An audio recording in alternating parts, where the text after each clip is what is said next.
وسلام على عباده الذين اصطفى أما بعد أعوذ بالله من الشيطان الرجيم بسم الله الرحمن الرحيم من يعمل سوءا يجز به سبحان ربك رب العزة عما يصفون وسلام على المرسلين والحمد لله رب العالمين اللهم صل على سيدنا محمد وعلى آل سيدنا محمد وبارك وسلم اللهم صل على سيدنا محمد وعلى آل سيدنا محمد وبارك وسلم اللهم صل على سيدنا محمد وعلى آل سيدنا محمد وبارك وسلم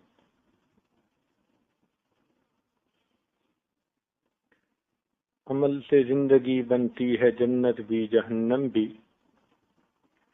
یہ خاکی اپنی فطرت میں نہ نوری ہے نہ ناری۔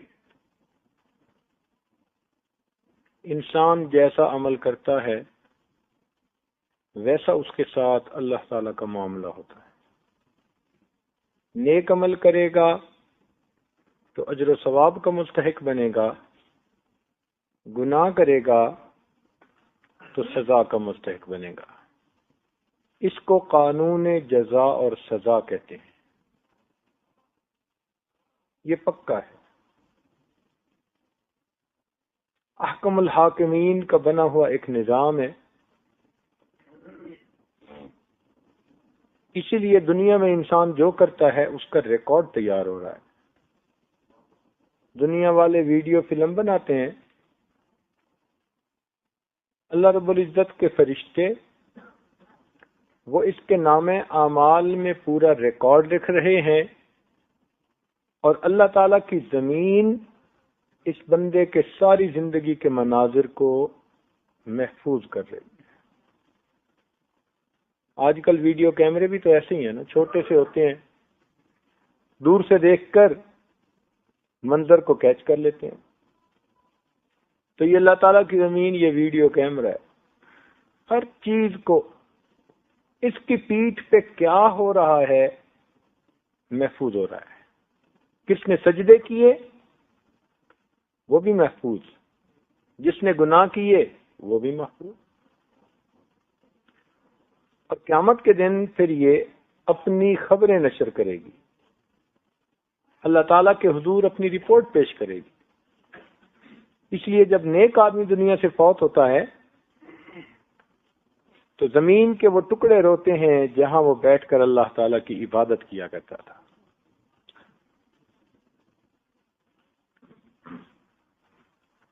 آسمان بھی روتا ہے، زمین بھی روتی ہے۔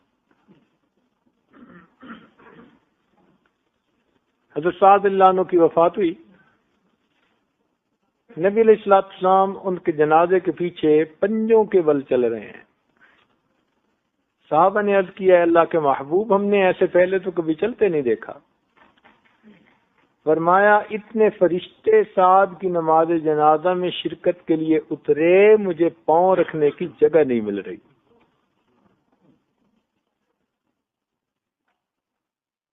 پھر ان کو دفن کرنے کے بعد نبی علیہ السلام نے فرمایا کہ سعد کی موت پر اللہ تعالیٰ کا عرش بھی 3 دن تک روتا رہا۔ تو نیک لوگوں کی جدائی پر زمین اور آسمان روتے ہیں،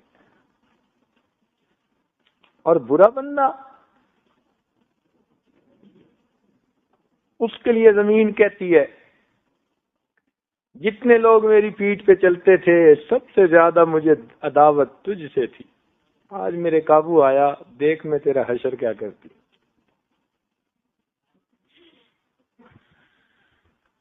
اس لیے اللہ تعالیٰ نے نافرمان جنوں اور انسانوں کو زمین کا بوجھ کہا۔ سنفرغ لکم ایھا الثقلان، اور میری زمین کے بوجھو، ہم اپنے آپ کو تمہارے لیے ان قریب فارغ کر رہے ہیں۔ یہ ایسا ہی ہے جیسے ماں دھمکاتی ہے بچے کو، میں ابھی آتی ہوں۔ اب یہ مطلب نہیں کہ وہ آ نہیں سکتی، تنبیہ مقصود ہے تو ہم اپنے آپ کو فارغ کرتے ہیں تمہارے لیے. یہ تنبیہ مقصود ہے کہ تم کب تک منمانی کرو گے؟ بکرے کی ماں کب تک خیر منائے گی؟ ہم تو گھڑے کی مچھلی سے بھی گئے گزرے.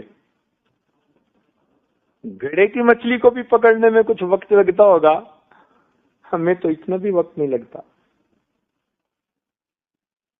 اس لیے فرمایا یا معاشر الجن والانس ان استطعتم ان تنفذوا من اقطار السماوات والارض فانفذوا لا تنفذون الا بسلطان. اگر تم زمین و آسمان کے کروں سے باہر نکل سکتے ہو تو ذرا نکل کے دکھاؤ. نکلو گے کسی دلیل سے نکلو گے، تم کہاں جا سکتے ہو؟ اس لیے اچھا انسان وہی ہے جو اللہ رب العزت کی نافرمانی سے بچے. نافرمانیوں کا کچھ اثر تو اسی دنیا میں سامنے ظاہر ہوتا ہے. وہ ہم نے مستقل 2 دنوں میں سنا کہ گناہوں کی وجہ سے انسان کی زندگی میں کیا کیا مصیبتیں اور پریشانیاں آتی ہیں. آج یہ دیکھیں گے کہ ان گناہوں کا آخرت میں معاملہ کیا ہوگا.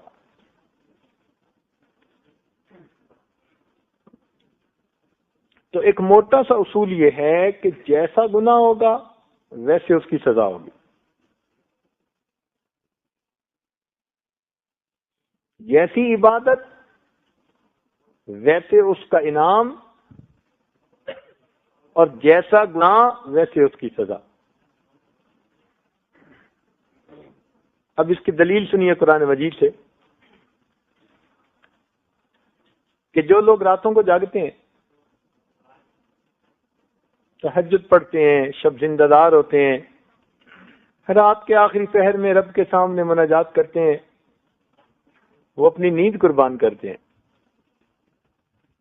ان کی آنکھیں نیند کو ترستی ہیں، کام کاج کی وجہ سے تھکے ہوتے ہیں، نیند غالب ہوتی ہے، اپنے آپ پہ جبر کر کے زبردستی اپنے آپ کو اس وقت جگاتے ہیں اور اللہ تعالیٰ کے حضور نماز پڑھتے ہیں. ان کے لیے پروردگار عالم نے جنت میں بہت انعام تیار کر رکھا. لیکن جہاں انعام تیار کرنے کا تذکرہ، وہاں یہ نہیں کہا کہ ان لوگوں کے دلوں کے سکون کے لیے ہم نے کیا بنا رکھا ہے، ان کی لذت کے لیے ہم نے کیا بنا رکھا ہے. بلکہ وہاں پر یوں فرمایا فَلَا تَعْلَمُ نَفْسٌ مَا أُخْفِيَ لَهُم مِّن قُرَّةِ أَعْيُنٍ. کوئی جی نہیں جانتا ان کی آنکھوں کی ٹھنڈک کے لیے ہم نے کیا تیار کر رکھا ہے. تو آنکھوں کا تذکرہ کیا اس لیے کہ قربانی آنکھوں کی ہوتی ہے، نیند بھری ہوتی ہے، تکنا مشکل ہوتا ہے، اپنے آپ کو جگاتے ہیں. ورنہ تو کہہ سکتے تھے کہ دل کے سکون کے لیے بھی وہاں بہت کچھ ہے، بدن کی لذت کے لیے بھی بہت کچھ ہے. تو اللہ رب العزت کچھ بھی فرما سکتے تھے، مگر نہیں. جیسی عبادت ویسا اجر. کیونکہ عبادت کرنے میں آنکھیں جاگیں، اس لیے اللہ تعالیٰ نے وہ نعمتیں تیار فرمائیں کہ جن کے بارے میں فرمایا کہ ان کو دیکھ کر ان کی آنکھیں ٹھنڈی ہو جائیں گی. تو جیسا عمل ویسا اجر، جیسا گناہ ویسی سزا. یہ اللہ تعالیٰ کا بنایا ہوا ایک نظام ہے.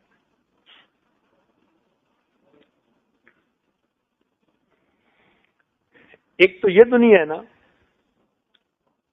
ایک قبر کی زندگی جس کو عالم برزخ کہتے ہیں، اور ایک حشر کا دن جس کو عالم آخرت کہتے ہیں.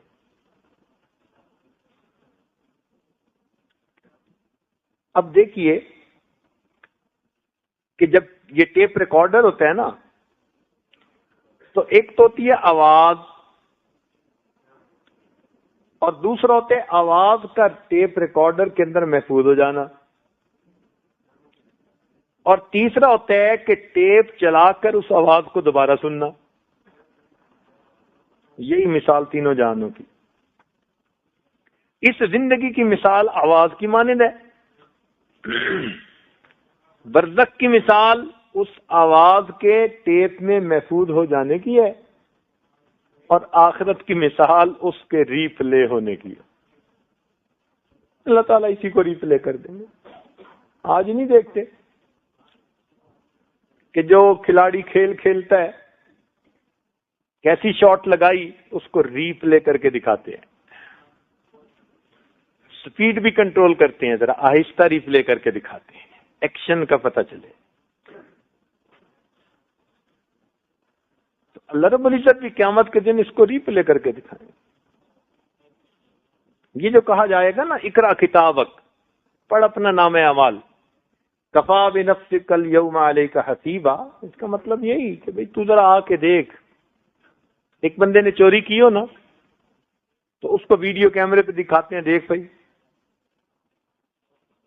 تو پھر کسی اور ثبوت کی ضرورت نہیں ہوتی، وہ تسلیم کر لیتا ہے.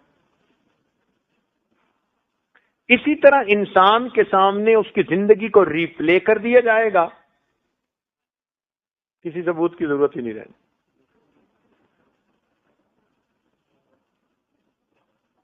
یومئذ لا یسأل عن ذنبہ انس ولا جان. دیکھا قرآن کیسی سچی سچی گواہیاں دے رہا ہے. وہ ایسا دن ہوگا کسی انسان اور جن سے اس کے گناہ کے بارے میں پوچھا ہی نہیں جائے گا. کیوں؟ یعرف المجرمون بسیماہم، وہ اپنے چہروں سے ہی پہچان لیے جائیں گے. فیؤخذ بالنواصی والاقدام، بالوں سے پکڑیں گے اور پاؤں میں ان کے بیڑیاں ڈالیں گے.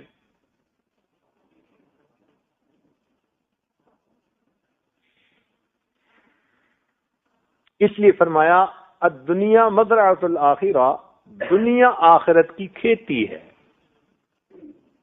جو بوئیں گے وہی کاٹیں گے. گندم از گندم برویت جو دھجو، از مکافات عمل غافل مشو. جو گندم بوتا ہے وہ گندم کاٹتا ہے، جو جو بوتا ہے وہ جو کاٹتا ہے.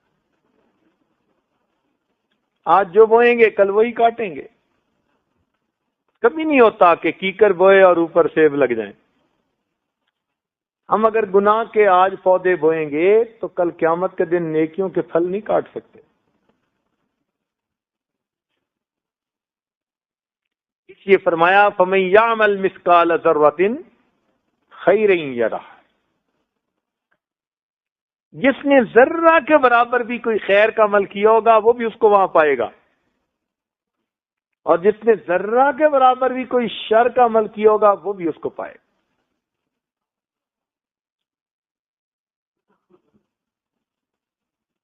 اور یہ بات سمجھ میں آتی ہے. دیکھیں آپ کو ایک مثال سے سمجھائیں.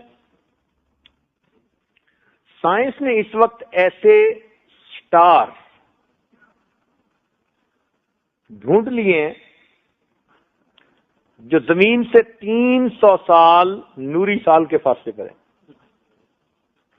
نوری سال ایک پیمانے ہیں جیسے میٹر، میل، کلومیٹر. لائٹ ایک سال کے اندر جتنا فاصلہ طے کرتی ہے اس کو نوری سال کہتے ہیں. اب جب ایک سیکنڈ کے اندر لاکھوں میل کر جاتی ہے تو پھر ایک سال میں کتنا کرتی ہوگی؟ تو ایسے ستارے ڈھونڈ لیے ہیں سائنسدانوں نے جو زمین سے 300 سال کے فاصلے پر. مگر فرق کیا ہے؟ فرق یہ ہے کہ اس ستارے سے جو روشنی چلی تھی اس کو زمین پر آنے میں 300 سال لگ گئے. تو 300 پہلے چلی تھی، 300 سال پہلے، آج زمین پر آئی اور آج نظر آنے لگے ہو. کیا مطلب؟ کہ آج اگر یہ محفل یہاں موجود ہے تو یہ لائٹ ریفلیکٹ ہو کر اگر اوپر جائے تو اس ستارے پر پہنچنے میں اس کو 300 سال لگیں گے. یعنی اگر وہاں کوئی بندہ بیٹھا دیکھ رہا ہو تو 300 سال کے بعد وہ دیکھے گا کہ نور مسجد کے اندر یہ محفل سجی ہوئی ہے. کیونکہ روشنی جو 300 سال بعد پہنچے گی. اب اس کا یہ مطلب ہوا کہ آج اگر وہاں کوئی بندہ بیٹھا ہو تو آج سے 300 سال پہلے زمین پر جو کچھ ہوا وہ اس کو آج نظر آ رہا ہوگا. تو اگر یہ 300 سال بعد نظر آ سکتا ہے تو اسی کلوز سرکٹ کو اللہ ایسا کر دیں کہ قیامت کے دن سب کی لائٹ ان کے سامنے. تو اپنی زندگی کا ریپلے خود دیکھیں گے کہ نہیں دیکھیں گے؟ اپنی آنکھوں سے سب کچھ دیکھیں گے. کہہ نہیں سکیں گے کہ یہ جھوٹ ہے، الزام ہے، فلاں ہے. اپنی آنکھوں سے دیکھیں. نبی علیہ الصلوۃ والسلام نے ارشاد فرمایا، آپ کی عادت مبارکہ تھی کہ فجر کی نماز کے بعد تشریف رکھتے تو صحابہ کرام سے پوچھتے ہوئے کسی نے خواب دیکھا؟ تو نبی علیہ السلام کبھی خود بھی خواب دیکھتے تو آپ بتایا کرتے تھے. انبیاء کرام کے خواب بھی سچے ہوتے ہیں. ایک مرتبہ نبی علیہ السلام نے فرمایا کہ میں نے خواب دیکھا کہ ایک شخص لیٹا ہوا ہے اور کوئی دوسرا اس کا سر پتھر سے کچل رہا ہے. پھر ایک اور شخص کو دیکھا کہ وہ بھی سیدھا لیٹا ہوا ہے اور دوسرا شخص ایک زنبور سے، چاقو سے اس کے چہرے کے ایک طرف چیرتا ہے اور ابھی وہ ٹھیک نہیں ہوتا کہ پھر دوسری طرف سے چیرتا ہے.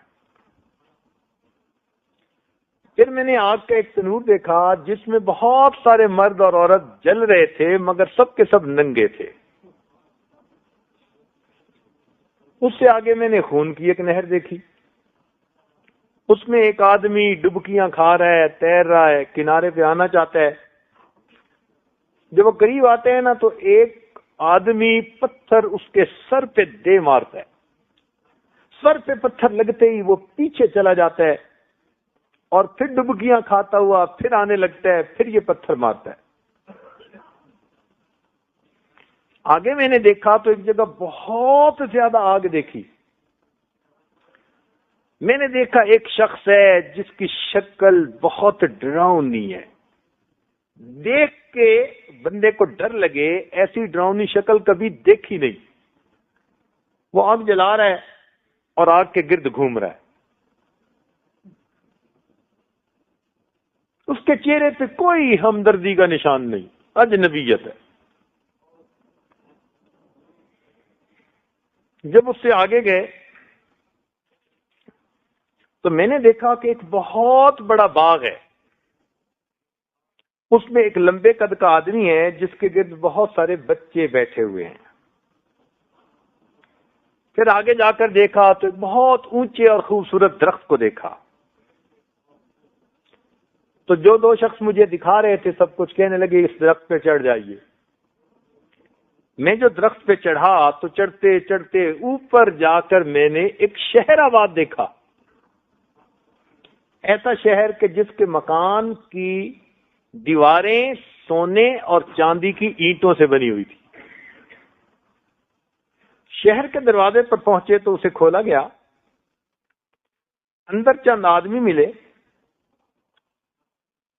ایک کا بدن آدھا خوبصورت ہے اور آدھا جلا ہوا ہے. تو جو لے جا رہے تھے انہوں نے اس کو کہا کہ میاں تم غسل کر لو. انہوں نے غسل کیا تو ان کا جلا ہوا حصہ بھی ٹھیک ہو گیا. اوپر دیکھا تو سفید بادل کی طرح ایک محل نظر آیا. میں نے پوچھا یہ کیا ہے؟ انہوں نے کہا جنت عدن ہے اور وہ دیکھو کہ وہ تمہارا گھر ہے. میں نے اپنا گھر دیکھنا چاہا تو انہوں نے کہا کہ ابھی وقت نہیں آیا، آپ اس میں کچھ عرصے کے بعد جائیں گے. فرماتے ہیں میں نے ان سے پوچھا بھئی یہ سارے منظر میں نے کیا دیکھے؟ تو انہوں نے کہا کہ جس بندے کو آپ نے سب سے پہلے دیکھا کہ لیٹا ہوا ہے اور اس کا سر پتھر سے کچلا جا رہا ہے، یہ وہ بندہ تھا کہ جو صبح کو سویا رہتا تھا اور نماز کو قضا کر دیتا تھا، اس لیے اس کے سر کو کچلا جاتا ہے، سویا ہوتا تھا، اس کی نیند ہی نہیں کھلتی تھی۔ دوسرا جس شخص کو آپ نے دیکھا کہ اس کے ہونٹ سے اس کے رخسار کو چیرا جا رہا ہے، یہ جھوٹ بولنے والا انسان تھا، اور ایک فرشتہ اس کے منہ کو چیرتا تھا اس لیے کہ یہ جھوٹ بولتا تھا۔ تیسرے جس بندے کو دیکھا کہ وہ خون کی نہر میں ہے، یہ سود کھانے والا تھا جو ڈبکیاں لے رہا تھا، اور دوسرا بندہ اس کے سر پہ پتھر مار رہا تھا اس کو سزا دینے کے لیے۔ پھر آگے آپ نے جس کو دیکھا کہ وہ آگ جلا رہا ہے تو وہ جہنم کا داروغہ مالک تھا، جو فرشتہ ہے، اور جب سے وہ پیدا ہوا اور جہنم پہ اس کی ڈیوٹی لگی وہ کبھی ہنسا نہیں ہے، کبھی نہیں ہنسا، اس لیے آپ نے اس کے چہرے کے اوپر بہت ہیبت دیکھی۔ آگے جو آپ نے باغ دیکھا تو وہ جنت تھی۔ لمبے قد کے آدمی کو دیکھا، وہ ابراہیم خلیل اللہ علیہ السلام تھے۔ بچوں کو جو دیکھا تو وہ ایمان والوں کی چھوٹی اولاد جو بچپن میں فوت ہو گئے ان کے گرد بیٹھے ہوئے تھے۔ یہ جو شہر آپ نے دیکھا یہ جنت عدن، اور محل جو دیکھا یہ آپ کا ہے، مگر آپ اس میں کچھ عرصے کے بعد داخل ہوں گے۔ تو میں نے پوچھا کہ وہ جو خوبصورت بدن والے اور آدھے جلے ہوئے وہ کون تھے؟ تو بتایا گیا کہ یہ آپ کی امت کے گنہگار بندے ہوں گے، یہ پل صراط سے گزریں گے تو ان کے جسم کے کچھ حصے کو جہنم کی آگ جلائے گی، تو یہ نہر حیات ہے، جب یہ اس میں غسل لیں گے تو اللہ تعالیٰ ان کے جسموں کو پھر سلامت فرما دے۔ تو نبی علیہ الصلوۃ والسلام نے گویا اس زندگی کے نمونے کو خواب میں بھی دیکھا، معراج میں بھی دیکھا۔ چنانچہ نبی علیہ الصلوۃ والسلام نے معراج میں دیکھا کہ ایک آدمی ہوگا اور فرشتے سونے اور چاندی کی بنی ہوئی گدیں ہوں گی، ان کو جہنم کی آگ کے اندر وہ گرم کریں گے، اور ان کے پیشانیوں پر، ان کے پہلوؤں پر اور ان کی پیٹھ کے اوپر داغ لگا رہے ہوں۔ یہ کون ہے؟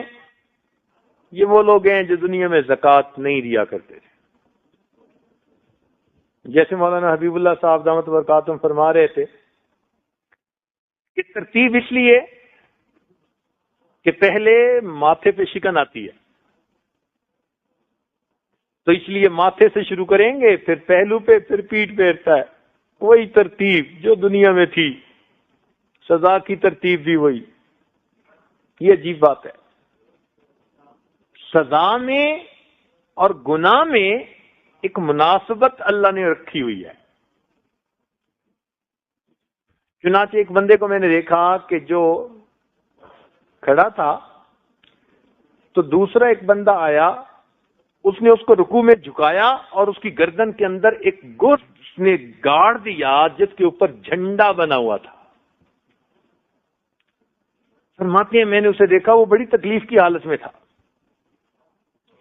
کھڑے آدمی کو آپ رکوع میں لے جائیں اور اس کی پیٹھ کے اندر ایک گرد کو گاڑ دیں تو اس کی کیا حالت ہوتی ہے؟ پوچھا کون تھا تو بتایا گیا کہ یہ عہد توڑنے والا، وعدہ خلاف، زبان سے پھر جانے والا۔ کئی بڑے سمارٹ بنتے ہیں کاروبار میں، زبان دے کے پھرتے ہیں، تو اس کی پیٹھ کے اندر، کیونکہ پھر جانے والا اصل میں دوسرے کی پیٹھ میں چھرا گھونپتا ہے، دوسرے کو دھوکہ دیتا ہے، اس لیے اس کو سزا ویسی دی جا رہی ہے۔ چنانچہ ایک آدمی کو دیکھا کہ کچھ سونا چاندی قسم کی چیز تھی، وہ گرم ہوئی جہنم کی آگ میں اور اچھلی اور اس بندے کے ساتھ آ کر چپک گئی، جیسے بدن پہ کوئی چیز آ کے لگ جاتی ہے نا۔ پوچھا یہ کیا؟ کہ یہ چور تھا، جو مال چراتا تھا اس مال کو جہنم میں گرم کر کے اس کے جسم کے ساتھ لگا دیا۔ چنانچہ غیبت کرنے والے بندے کی مثال جیسے کوئی مردار ہے اور اس مردار کا یہ آدمی گوشت کھا رہا ہے۔ قیامت کے دن ایک آدمی فالج زدہ حالت میں اٹھایا جائے گا، فالج زدہ، ایک سائیڈ اس کی ہاتھ اور پاؤں ایک سائیڈ کے وہ ناکارہ ہوں گے، تو وہ توازن برقرار نہیں رکھ سکے گا، کھڑا ہوگا گر جائے گا، پھر کھڑا ہوگا گر جائے گا۔ تو پوچھا گیا کہ یہ کون؟ بتایا جائے گا کہ جو دنیا میں انصاف نہ کرنے والا تھا، اس حالت میں اس کو کھڑا کیا گیا۔ بچوں میں انصاف نہ کرنا، لوگوں میں انصاف نہ کرنا، دو بیویاں ہیں دونوں میں انصاف نہ کرنا، نا انصافی کرنے والا بندہ وہ قیامت کے دن ایسا ہی ہے نا کہ بھئی ایک سائیڈ اس کی صحت مند اور دوسری اس کی بیمار ہے، فالج زدہ۔ جو بندہ دنیا کے اندر متکبر بنتا ہوگا، اونچے بول بولتا ہوگا، اس کو اللہ تعالیٰ قیامت کے دن چیونٹی جیسی جسامت عطا کریں گے۔ کیوں؟ تاکہ یہ چلے اور دوسرے لوگ اپنے پاؤں کے نیچے اس کو مسل مسل کے جائیں۔ اللہ تعالیٰ اس کو لوگوں کے پاؤں میں پامال کریں گے اس کے غرور اور تکبر کو توڑنے کے لیے۔ اللہ تعالیٰ دکھائیں گے، دیکھ ہم تیرا دماغ کیسے سیدھا کرتے ہیں۔ دنیا میں تکبر کرے تو اس کے سر پہ جوتے لگواتے ہیں، واہ میرے مولا تیرے لشکر بھی بڑے۔ ایک لنگڑا مچھر اندر چلا گیا، اب نمرود صاحب کو ملنے جو آتا تھا وہ سلوٹ مارنے کی بجائے وہ جوتا سر میں مارتا تھا۔ یوں اللہ تعالی بندے کے تکبر کو توڑتے ہیں۔ ایک آدمی ہوگا جس کو جہنم کے اندر آگ کے بنے ہوئے ایک ستون کے ساتھ باندھ دیا جائے گا۔ یہ کون ہوگا؟ یہ وہ بندہ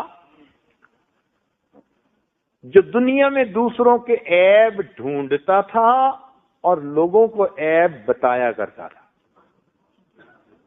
یہ دو الگ الگ گناہ ہیں، ایک کو کہتے ہیں عیب جو اور دوسرے کو کہتے ہیں عیب گو۔ عیب کو تلاش کرنے والا جس نے خوردبین فٹ کی ہوتی ہے، ڈھونڈ رہا ہوتا ہے اس میں کیا، اس میں کیا، اس میں کیا۔ اور کچھ ایسے ہوتے ہیں کہ بس ان کے کان میں کچھ پڑ جائے وہ اس کو لوگوں تک پھیلا دیتے ہیں، کسی کی عزت کا خیال نہیں رکھتے۔ تو یہ دو الگ الگ گناہ، اور کچھ ایسے ہوتے ہیں جن میں دونوں گناہ ہوتے ہیں، عیب جو بھی ہوتے ہیں، عیب گو بھی ہوتے ہیں۔ اب چونکہ یہ لوگوں کے دل دکھاتے ہیں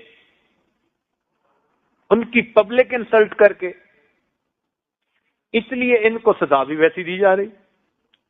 پہلے تو ان کو آگ کے ستون کے ساتھ باندھ دیں گے،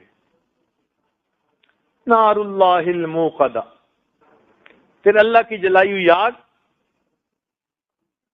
تطلع علی الافئدہ، وہ ایک خصوصی سیکشن بنا ہوگا اور وہاں کے انگارے جو ہیں ان کے اندر پروگرام پہلے سے بھرا ہوا ہوگا۔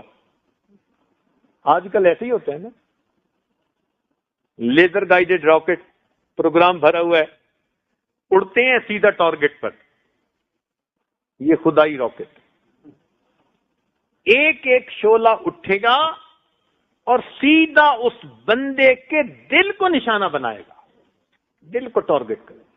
کیوں؟ اس کا ہر بول دوسروں کا دل جلاتا تھا، آج ہر اٹھنے والا شعلہ اس کے دل کو تکلیف پہنچائے گا۔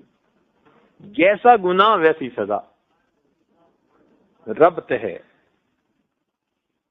اس لیے جس بندے کے دماغ میں ہر وقت ہی گندی سوچیں، شیطانی شہوانی سوچیں دماغ میں ہر وقت رہتی ہوں گی، جہنم میں جب اس کو ڈالیں گے نا تو اس کے سر پہ گرم پانی ڈالیں گے.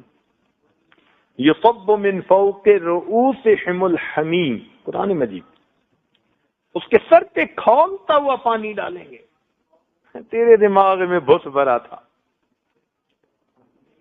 تیری کھوپڑی کو سیدھا کرتے ہیں، کھوپڑی ابلے گی. تو جیسا گناہ ویسی ہی اس کی سزا. اب اس سے آپ خود سمجھ لیجئے کہ ہم دنیا میں جو گناہ کریں گے کچھ سزا تو اسی دنیا میں ملے گی اور بقیہ سزا پھر آخرت میں ملے گی. جیسا گناہ ہوگا ویسی سزا ہوگی. چلیں ایک گناہ کی ذرا تفصیل آپ کے سامنے کھولتے ہیں. ساجد کو کتاب لکھنے کی ضرورت پیش آئی، حیا اور پاک دامنی. الحمدللہ اس کے 5 چیپٹر ہو چکے، بقیہ 2-3 ہیں، وہ انشاءاللہ رمضان کے بعد لکھیں گے. تو اس چیپٹر میں ہمیں زنا کی سزا احادیث کی روشنی میں کیا ہوگی اس کو ڈھونڈنا پڑا. ہم نے بلا شبہ سینکڑوں احادیث ڈھونڈی، سینکڑوں احادیث، درجنوں کتابوں میں سے.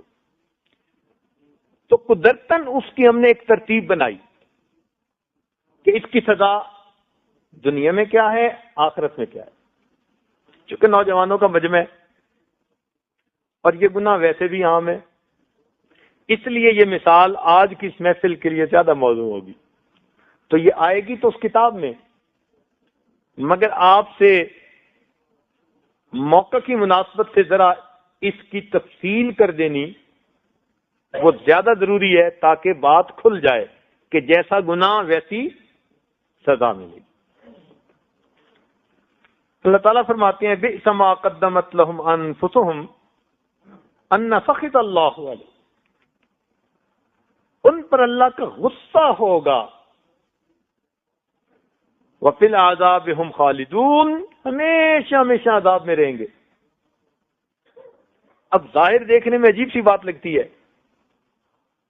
کہ بھئی زنا کیا تو محدود وقت کا گناہ ہے اور ہمیشہ ہمیشہ کی سزا. جی اس میں مناسبت ہے. پہلی بات تو یہ کہ دنیا میں اس کے 3 نقصان ہوتے ہیں. ایک نقصان یہ کہ چہرے کی رونق ختم ہو جاتی ہے، چنانچہ زانی انسان کے چہرے کے اوپر نور نہیں رہتا، وحشت ہوتی ہے. دوسری بات، اس سے انسان کے رزق میں تنگی آتی ہے، رزق حلال میں. حرام کی بات نہیں، حرام تو جہنم میں جانے کا سبب ہے. رزق حلال میں تنگی آ جاتی ہے.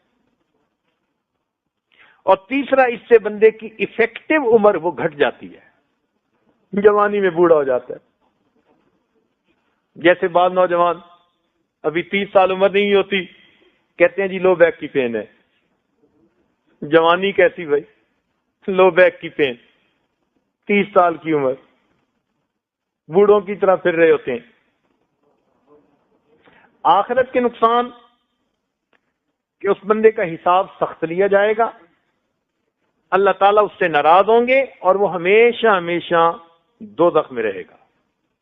اب اس ہمیشہ ہمیشہ سے مراد یہ نہیں ہے کہ ہمیشہ کے لیے رہے گا، بلکہ اتنا لمبا رہے گا کہ یوں محسوس ہوگا ہمیشہ ہمیشہ یہاں رہے گا. اتنا لمبا عرصہ عذاب ہوگا. اب اس کی سزا جو احادیث میں بتائی گئی ذرا وہ سن لیجئے. جیسا گناہ اور ویسی، بولیے ذرا، جیسا گناہ ویسی سزا. سب سے پہلی بات کہ یہ آدمی دنیا میں غیر محرم کے لیے اپنا چہرہ سجاتا تھا. عورت ہے تو وہ مرد کے لیے سجاتی ہے اپنے چہرے کو، مرد ہو تو وہ عورت کے لیے سجاتا ہے. کیونکہ یہ ایک دوسرے کے لیے چہرے کو سجاتے تھے، لہذا قیامت کے دن ان کو پہلی سزا یہ ملے گی کہ یہ اللہ کے سامنے سیاہ چہروں کے ساتھ اٹھائے جائیں گے، کالے چہروں کے ساتھ اٹھائے. وَهُمْ فِيهَا كَالِحُونَ، جہنم میں بھی چہرے کھا لے، قیامت کے دن بھی کھا لے۔ تو سب سے پہلا گناہ، جس دن وجوہ یومئذ یوم تبیض وجوہ وتسود وجوہ، جس دن کچھ چہرے سفید ہوں گے اور کچھ چہرے سیاہ ہوں گے، تو یہ جہنمی اس دن سیاہ چہرے کے ساتھ اللہ کے سامنے کھڑا ہو جائے۔ پہلی اس کی نشانی۔ دوسری نشانی کہ یہ غیر محرم کے چہرے کو محبت کی نظر سے دیکھتے تھے، ہوس کی نظر سے دیکھتے تھے۔ نتیجہ کیا نکلے گا کہ قیامت کے دن ایک تو چہرے سیاہ ہوں گے اور دوسرا چہرے کے گوشت کو نوچ لیا جائے گا۔ جیسے چہرے کا گوشت کوئی نوچ لیتا ہے نا۔ تیسری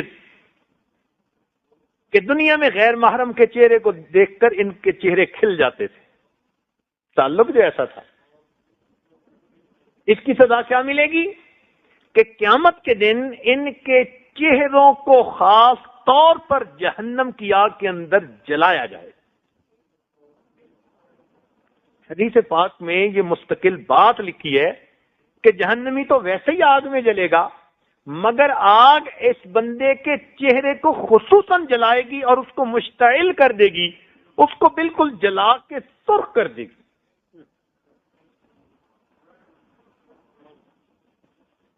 دنیا میں غیر محرم کے ساتھ دل لگی کی باتیں کرتا تھا، اس کی سزا کیا ہوگی کہ یہ قیامت کے دن روتا ہوا اٹھے گا، روتا ہوا اٹھتے ہیں نا۔ دنیا میں غیر محرم سے مذاق کیا کرتا تھا، سزا کیا ہوگی؟ قیامت کے دن پیٹتا ہوا اٹھے گا۔ ایک ہوتا ہے نا بندے کے آنسو بہ رہے ہوتے ہیں، یہ رونے والا۔ ایک ہوتا ہے جو اپنے سر پہ کچھ ہاتھ مار رہا ہوتا ہے، چیخ رہا ہوتا ہے، یہ پیٹنے والا بھی ہے۔ تو یہ روئے گا بھی، چلائے گا بھی، دو علیحدہ علیحدہ سزائیں۔ اس لیے کہ یہ باتیں بھی کرتا تھا، مذاق بھی کرتا تھا، دل لگی کی باتیں تھی، اس ہنسنے کے بدلے آج اس کو رونا پڑ گیا۔ چنانچہ غیر محرم سے ملاقات کر کے یا دیکھ کے اس کو خوشی ہو جاتی تھی۔ نتیجہ کیا ہوگا کہ یہ قیامت کے دن غم زدہ حالت میں اللہ کے سامنے کھڑا کیا جائے گا۔ ادھر خوشی تھی دنیا میں، ادھر خوشی کے بدلے اس کو غم دے دیا جائے گا۔ دنیا میں غیر محرم کے ہاتھوں میں ہاتھ ڈالے، لہذا قیامت میں اس کے ہاتھوں میں آگ کی ہتھکڑیاں پہنا دی جائیں گی۔ دنیا میں غیر محرم کی ملاقات کے لیے چل کر گیا، قیامت کے دن پاؤں کے اندر آگ کی بیڑیاں ڈال دی جائیں گی۔ غیر محرم کو آنکھوں سے شہوت کے ساتھ دیکھا، نتیجہ کیا ہوگا؟ قیامت کے دن پگھلا ہوا سیسا اس کی آنکھوں میں ڈالا جائے گا۔ پگھلے ہوئے سیسے کا لیڈ، پگھلے ہوئے سیسے کا سرما اس کی آنکھوں میں ڈالیں گے۔ تو دنیا میں بھی سرما ڈالتی تھی غیر محرم کے لیے، آج بھی تیری آنکھوں میں سرما ڈالتے ہیں، مگر وہ پگھلا ہوا سیسا ہوگا۔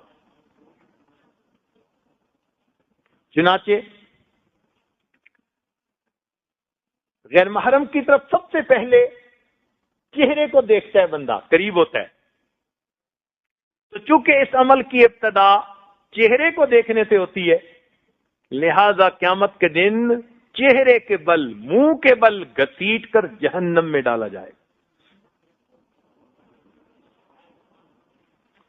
دنیا میں غیر محرم کی گردن میں ہاتھ ڈالے، لہذا قیامت کے دن اس کی گردن میں زنجیر آگ کی بنی ہوئی ڈال دی جائے گی۔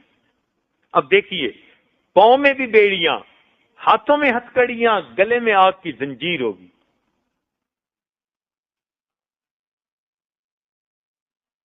غیر محرم کے سامنے اپنے پوشیدہ اعضاء کو کھولا تھا، نتیجہ کیا ہوگا؟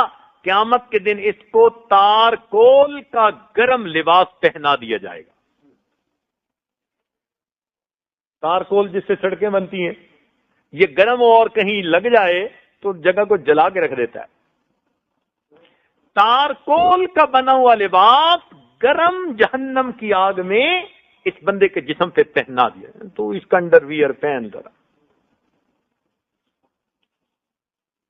چنانچہ دنیا میں غیر محرم سے اس نے اپنی جنسی پیاس بجھائی، اس کی سزا کیا ہوگی کہ یہ قیامت کے دن پیاسی حالت میں اٹھایا جائے گا.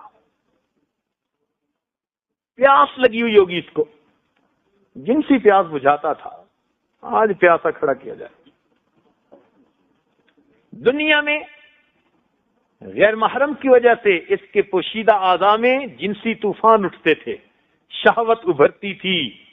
قیامت کے دن اللہ رب العزت ان کی شرم گاہوں کو جہنم کی آگ میں دہکائیں گے. دنیا کے اندر زنا کے ذریعے اس نے اپنے جسم کے اندر سے جو شہوت والا مادہ ہے اس کو نکالا تھا. اس کی سزا کیا ملے گی کہ ان کی شرم گاہوں سے جہنم میں اتنی بدبودار ہوا نکلے گی کہ دوسرے جہنمی بھی تنگ آ کر ان پر لعنتیں کریں گے، کہ دوسرے جہنمی بھی اس بدبودار ہوا سے تنگ آ کر ان کے لیے لعنتیں کریں گے.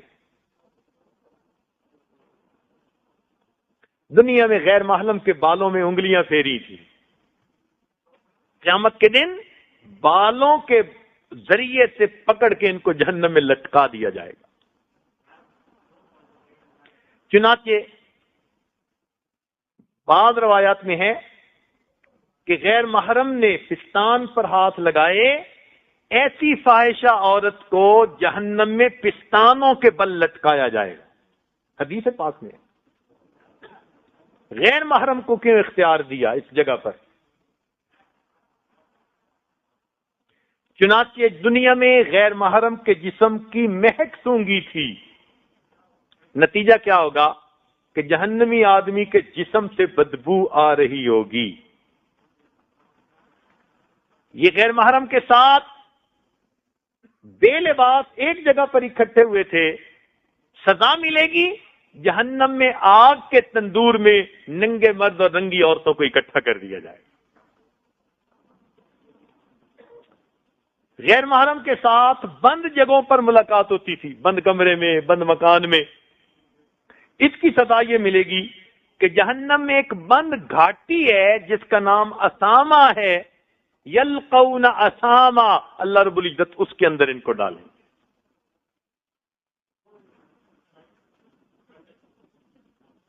چنانچہ جب یہ اس عمل کے لیے کہیں جاتے تھے تو خوش ہو کے داخل ہوتے تھے اس جگہ پر. اس کی سزا یہ ملے گی کہ جتنے جہنمی جہنم میں جائیں گے، حدیث پاک میں ہے، سب سے زیادہ مایوس حالت میں زانی کو جہنم میں داخل کیا جائے گا. مایوسی طاری ہوگی اس کے. عام طور پر اس گناہ کی ابتدا بوسے سے لی جاتی ہے. حدیث پاک میں ہے اللہ تعالیٰ ان پر ایسے سانپ مسلط کریں گے جو ان کے ہونٹوں سے ان کو کاٹنا شروع کریں گے. حیران ہو گئے حدیث پاک پڑھ کر. ایسا سانپ متعین کریں گے جو ان کے جسم کو ہونٹوں سے کاٹنا شروع کرے گا.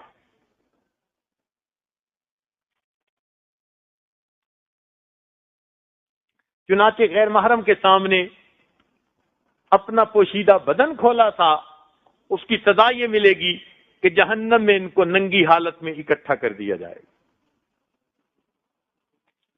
دنیا میں لوگوں سے چھپ چھپ کے یہ عمل کرتے تھے، ماں باپ کو پتہ نہ چلے، بیوی کو پتہ نہ چلے، کمیونٹی کو پتہ نہ چلے. دنیا میں لوگوں سے چھپ چھپ کے زنا کرتے تھے. اس کی سزا ہوگی اللہ تعالیٰ زانی کو قیامت کے دن سب لوگوں کے سامنے کھلے عام رسوا فرما دیں گے. بتایا جائے گا کہ یہ زانی ہے، سب لوگوں کو بتایا جائے گا. یہ منادی کیوں کی جائے گی؟ دنیا میں چھپ کے کرتے تھے، ہم ذرا سب کے سامنے کھول دیتے ہیں، ساری مخلوق کے سامنے بے عزت کر دیں گے۔ دنیا میں لوگوں کو جھوٹ بول کر مطمئن کر دیتے تھے۔ کسی کو پتہ چل جاتا تھا نا، بھائی کو پتہ چل گیا اس کا کہیں افیئر ہے، اس نے سمجھانے کی کوشش کی، جھوٹ بول، نہیں یہ تو ایسا ہی ہے۔ بیوی کو پتہ چل گیا، اس نے کہنے کی کوشش کی، تمہیں ایسے ہی وہم ہو گیا ہے۔ تو جھوٹ بول کے مطمئن کرنے کی دنیا میں کوشش کرتے تھے۔ اس کی سزا کیا ہوگی؟ حدیث پاک میں ہے کہ جہنمی سے قیامت کے دن زانی سے اللہ تعالیٰ اس کے بارے میں پوچھیں گے، یہ وہاں بھی جھوٹ بولے گا، یہ وہاں بھی جھوٹ بولے گا کہ جب تو فرشتوں نے لکھ دیا، میں نے تو کچھ نہیں کیا۔ حدیث پاک میں آتے ہیں اللہ تعالیٰ اس کی زبان پہ مہر لگا دیں گے اور اس کے اعضاء کو کہیں گے کہ تم گواہی دو، پھر اس کے جسم کے اعضاء سارے کے سارے اس کے گناہ پر گواہی دیں گے، اللہ تعالیٰ مخلوق کے سامنے اس کو رسوا کریں گے، دیکھ تمہارا جھوٹ ہم نے کیسے کھولا۔ تو دنیا میں تو جھوٹ سے ہم مطمئن کر لیتے ہیں لوگوں کو، اللہ تعالیٰ کے سامنے تو جھوٹ نہیں چل سکے گا۔ دنیا کے اندر غیر محرم کے حسن و جمال کی تعریفیں کرتے تھے، یہ گناہ تعریفوں کے بغیر نہیں چلتا، تعریفوں سے ہی کام بنتا ہے۔ ایسی تعریفیں کہ دوسرے کے جسم سے گندی ہوا بھی خارج ہو تو جی مشک کی خوشبو آ رہی ہے۔ تو چونکہ ناجائز تعریفیں کرتے تھے، اس کی سزا یہ ملے گی کہ قیامت کے دن ان کے اوپر جہنمی لوگ لعنتیں کریں گے۔ وہ حسن و جمال کی تعریفوں کی بجائے سارے جہنمی لعنتیں برسا رہے ہیں۔ چنانچہ یہ غیر محرم کو سلام بھیجا کرتے تھے، تحفے بھیجا کرتے تھے۔ حدیث پاک میں آتا ہے اس کی سزا ہوگی اللہ تعالیٰ کی طرف سے ان کو لعنت کے تحفے آیا کریں گے، اللہ تعالیٰ بھی لعنت بھیجیں گے۔ چنانچہ غیر محرم کے جسم کے بوسے لیے اس کی سزا ملے گی کہ سانپ ان کے جسم کے مختلف اعضاء کو اسی طرح کاٹے گا اور ان کو کھائے گا۔ اور ایک عجیب بات کہ یہ زنا ایسا جرم ہے کہ اس کی لذت جسم کا ایک ایک ٹشو پاتا ہے، ہر انگ میں اس کا مزہ انسان محسوس کرتا ہے۔ لہذا اس کی سزا کیا ہوگی؟ قیامت کے دن اللہ تعالیٰ ایک وادی میں بچھوؤں کو جمع فرمائیں گے، اس بندے کو اس میں دھکا دے دیا جائے گا، وہ بچھو اس کے اوپر اس طرح چمٹیں گے جیسے شہد کے چھتے پر شہد کی مکھیاں ہوتی ہیں۔ ہر بچھو ہر ٹشو کے اندر ڈنگ مارے گا، ایک ایک ٹشو نے مزہ پایا تھا، آج ایک ایک ٹشو کو زہر کے ساتھ دردناک عذاب دیا جائے گا۔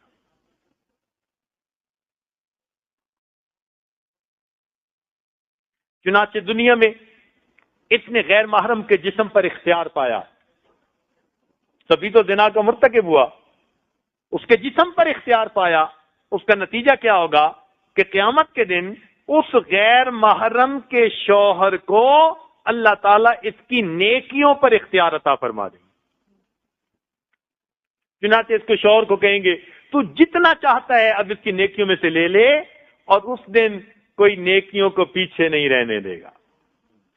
لہذا اگر کسی کی بیوی سے زنا کیا تو اس کا خامد اس کے پورے نیک اعمال لے گا اور اپنے گناہ اس کے سر کے اوپر دے گا۔ اسی لیے غیر محرم پر سواری کی نتیجہ کیا ہوا کہ شوہر کے گناہوں کا بوجھ اس کے سر کے اوپر لادا جائے۔ اور ایک سزا یہ کہ غیر محرم سے ہمیشہ کی دوستی کے وعدے، ہم ہمیشہ دوست رہیں گے، ساری زندگی نبھائیں گے، کیونکہ وعدے ہمیشہ کی دوستی کے نبھانے کے تھے، اس نیت کی وجہ سے ان کو جہنم کا ہمیشہ کا عذاب دیا جائے گا۔ اب سمجھ میں بات آئی کہ کیوں کہا گیا کہ خالدین فیہا، ہمیشہ رکھیں گے جہنم میں۔ یہ بھی وعدے کرتے تھے ہم ہمیشہ کے دوست ہیں جی، ساری زندگی نبھائیں گے۔ اور پھر آخری سزا یہ کہ دنیا میں غیر محرم سے ہم کلامی کے مزے لیتے تھے، اس کی سزا یہ ملے گی قیامت کے دن اللہ تعالیٰ زانی کے ساتھ ہم کلامی سے انکار فرما دیں گے۔ اللہ فرمائیں گے میں اس بندے سے بات ہی نہیں کرنا چاہتا۔ اس سے بڑا عذاب اور کیا ہو سکتا ہے کہ بندہ ایسا گناہ کرے کہ قیامت کے دن پروردگار اس سے بات ہی کرنا پسند نہ کرے۔ اللہ اکبر۔ اب دیکھیے جیسا گناہ تھا اس کی سزا بالکل ویسی تھی، اسی پر باقیوں کا بھی قیاس کر لیجیے۔ بلکہ انسان کی جو باطنی حالت ہے نا وہ بھی گناہ کی مانند بن جاتی ہے۔ ایک تو جسم ہم دیکھتے ہیں نا، ایک اس کی جسم جسے مثال کہلاتا ہے۔ سنیے اللہ تعالیٰ ارشاد فرماتے ہیں وما من دابۃ فی الارض الا نہیں وما من دابۃ فی الارض ولا طائر یطیر بجناحیہ الا امثالکم، زمین پر چلنے والا کوئی چوپایا نہیں اور ہوا میں اڑنے والا پروں سے کوئی ایسا پرندہ نہیں مگر یہ کہ ان میں امتیں ہیں تمہاری مثال، یعنی انسانوں کو ان میں اپنی مثال مل سکتی ہے چوپایوں میں یا پرندوں میں۔ تو باطنی طور پر اپنے عملوں کی وجہ سے اگر تو نیک عمل ہیں تو یہ باطنی طور پر انسان ہے، اور اگر اس کے برے عمل ہیں تو یہ کسی نہ کسی جانور کے ساتھ مثال رکھتا ہے، مشابہت رکھتا ہے۔ مثال کے طور پر جس بندے کو یا عورت کو بناؤ سنگار کا چسکا زیادہ ہو تو عالم مثال میں مور کے ساتھ اس کی تشبیہ ہوتی ہے۔ بے عمل عالم جو جانتا تو ہو مانتا نہ ہو تو عالم مثال میں گدھے کی سی اس کی مثال ہوتی ہے۔ جیسے اس نے بوجھ لادا ہوا ہوتا ہے ایسے گدھے نے بوجھ اٹھایا ہوا ہوتا ہے۔ جو خود پرور ہوتا ہے، اپنے کھانے کی فکر، اپنے فائدے کا بندہ ہر وقت اپنی ذات کے گرد گھومتا ہے، جس کا عالم مثال میں اس کی مثال مرغی کی مانند ہوتی ہے۔ مرغی میں بھی خود پروری ہوتی ہے۔ جو کینہ پرور ہوگا، جس کے دل میں دوسروں کے بارے میں نفرت، عداوت، بغض، کینہ چھپا ہوا ہوگا، یہ آدمی عالم مثال میں اونٹ کی شکل میں نظر آتا ہے۔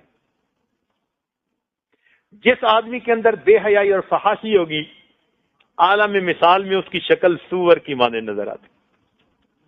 چونکہ جانوروں میں سے سور یہ ایک ایسا جانور ہے کہ جب اس کی مادہ پہ وقت آتا ہے تو کتنے ہی نر ہوتے ہیں جو اس کے ساتھ جفتی کرتے ہیں اور اس کو پرواہ نہیں ہوتی۔ تو یہ بے حیائی کرنے والا بندہ عالم مثال میں سور کی مانند ہوتا ہے۔ جس انسان کے اندر حرص اور طمع بہت ہو، عالم مثال کے اندر وہ کتے کی مانند نظر آتا ہے۔ کتے میں طمع بہت ہوتی ہے، اوہو اتنا بڑا جانور ہے کہ 50 کتے اس کے گوشت کو کھا سکتے ہیں مگر یہ دوسرے کو قریب نہیں آنے دے گا، اکیلا کھانا چاہتا ہے۔ شیر بھی شیر کو مار تو دے گا، شیر کو کھائے گا نہیں۔ جانور ہم جنس کو مار تو دیتا ہے، کھاتا نہیں سوائے کتے کے۔ کتا مرے ہوئے کتے کو بھی کھا لیتا ہے، ایسا حریص ہوتا ہے۔ اور دنیا دار بھی اسی طرح،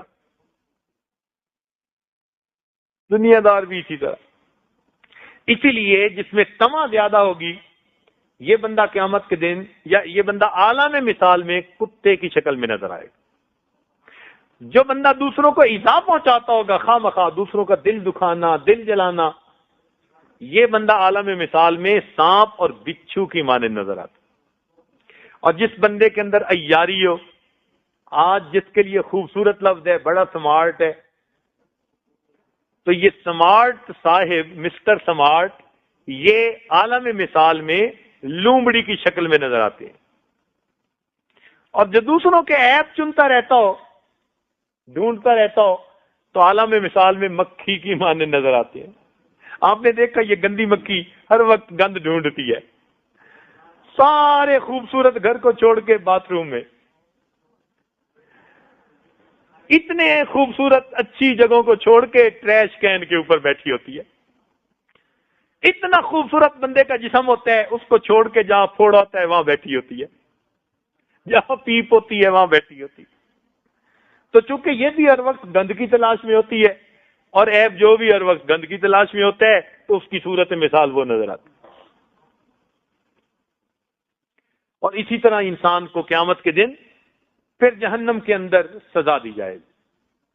چنانچہ علامہ ذہبی رحمۃ اللہ علیہ نے الکبائر میں ایک حدیث لکھی ہے کافی تفصیل کے ساتھ، فرماتے ہیں کہ ایک مرتبہ سیدہ فاطمہ الزہرا رضی اللہ تعالیٰ عنہ اور سیدنا علی کرم اللہ وجہہ نبی علیہ السلام کو ملنے کے لیے حاضر ہوئے، تو کیا دیکھتے ہیں کہ اللہ کے محبوب زاروں قطار رو رہے ہیں، ریش مبارک آنسوؤں سے تر ہو چکی۔ تو جب اس طرح سے دیکھا تو دونوں حیران ہو گئے، پوچھا اے اللہ کے محبوب ما یبکی، آپ کو کیا چیز رلا رہی ہے، کیوں آپ رو رہے ہیں؟ نبی علیہ السلام نے فرمایا فاطمہ، میں جب معراج پر گیا تھا تو جہنم میں نے کچھ عورتوں کو عذاب ہوتے ہوئے دیکھا، مجھے یاد آ گئی امت کی عورتیں، تو میں ان کی وجہ سے رو رہا۔ تو وہ پوچھتی ہیں اللہ کے محبوب آپ نے کیا دیکھا عورتوں کو؟ تو نبی علیہ السلام نے فرمایا کہ فاطمہ، میں نے پہلی عورت کو دیکھا کہ وہ جہنم کے اندر اپنے بالوں کے ذریعے سے لٹکی ہوئی ہے، اس کا جسم جل رہا ہے اور اس کا دماغ ہنڈیا کی طرح ابل رہا ہے۔ اب بتاؤ بھائی، بالوں سے اگر کوئی کسی نوجوان کو بھی پکڑ لینا تو اس کے بھی آنسو آ جاتے ہیں۔ عورتوں کے تو بال ویسے بھی ذرا لمبے ہوتے ہیں، ہم نے دیکھا کہ معصوم بچہ بھی ماں کے بال پکڑ کے کھینچے نا تو تکلیف کی وجہ سے ماں کے آنسو نکل آتے ہیں، وہ کہے کچھ نہ، اتنی تکلیف ہوتی ہے بال کھینچنے کی۔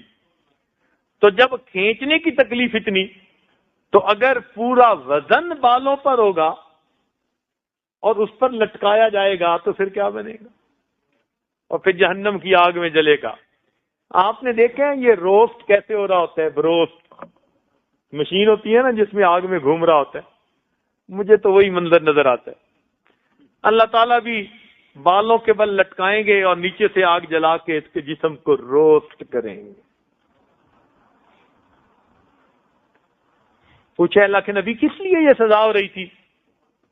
تو نبی علیہ السلام نے ارشاد فرمایا کہ یہ وہ عورت تھی کہ جو اپنے بالوں کو کٹواتی تھی اور بے پردہ گھومتی تھی، ننگے سر گھومتی تھی۔ آج کل کی نوجوان بچیوں کو دوپٹے بوجھل نظر آتے ہیں، پردہ ان کو سزا محسوس ہوتی ہے۔ قیامت کے دن اللہ تعالی بالوں کے ذریعے سے جہنم میں لٹکائیں گے۔ ذرا اپنے ہاتھوں سے اپنے بال کھینچ کے بندہ دیکھ لے کہ کیا تکلیف ہوتی ہے۔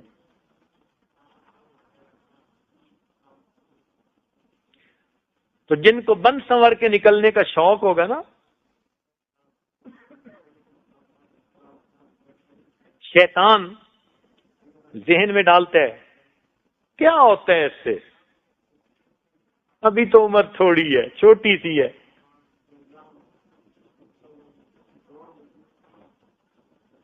عطا اللہ شاہ صاحب بخاری رحمۃ اللہ علیہ نے دیکھا ایک آدمی کی جوان العمر لڑکی مگر بے پردہ جل جاتی تھی، تو انہوں نے اس کو سمجھایا کہ بھائی بچی کو تم پردہ کرواؤ۔ انہوں نے کہا جی چھوٹی ہے، ابھی تو منہ سے دودھ کی بو آتی ہے، چھوٹی ہے ابھی تو منہ سے دودھ کی بو آتی ہے۔ انہوں نے کہا اچھا بھائی دودھ پھٹنے سے پہلے خیال کر لو، پھٹ گیا تو کوئی اس کا حقدار نہیں بنے گا۔ دودھ پھٹ بھی تو جاتا ہے نا۔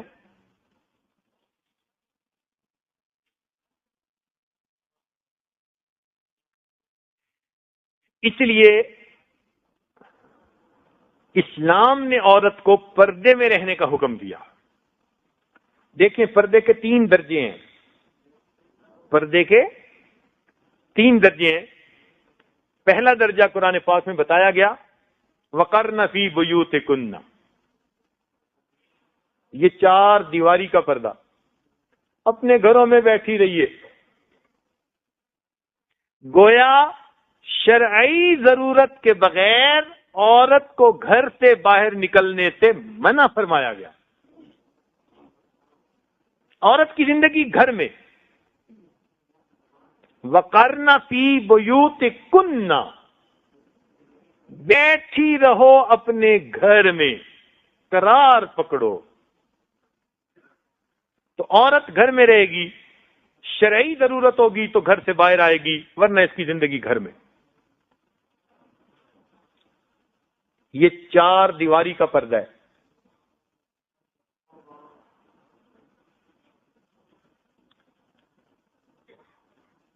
اور اگر گھر میں بھی رہتے ہوئے غیر محرم سے کلام کرنا پڑ جاتا ہے، کوئی بندہ پوچھنے آیا، کوئی ملنے آیا، کوئی چیز دینے آیا، تو ضروریات ہیں گھر کی، تو یہ بھی تو ضرورت ہے نا انسان کی. بیوی بچے گھر پہ ہیں یا بچے بھی نہیں، تو عورت کیا کرے؟ تو اس کے لیے دوسرا درجہ فَاسْأَلُوهُنَّ مِنْ وَرَاءِ حجاب، حجاب کے پیچھے سے ان سے سوال کیجیے. یہ چادر کا پردہ، پردہ اس کے پیچھے سے گفتگو اگر ضرورت ہے تو. بے ضرورت گفتگو سے ویسے ہی منع کر دیا. ہاں اگر ضرورت ہے تو اب کوئی چیز مانگنی بھی ہے تو پردے کے پیچھے سے مانگیے. ذَلِكَ أَطْهَرُ لِقُلُوبِكُمْ وَقُلُوبِهِنَّ. جو کوئی بڑے نیک پاک بنے نا جی کہ ہمیں کچھ نہیں ہوتا، اللہ تعالیٰ فرماتے ہیں اس وقت کے مخاطب تو صحابہ کرام تھے نا، اور اس آیت کی مخاطب نبی علیہ السلام کی بیویاں تھیں. ان کو فرمایا کہ یہ ان کے دلوں کے لیے اور تمہارے دلوں کی پاکیزگی کے لیے بہت اچھا ہے.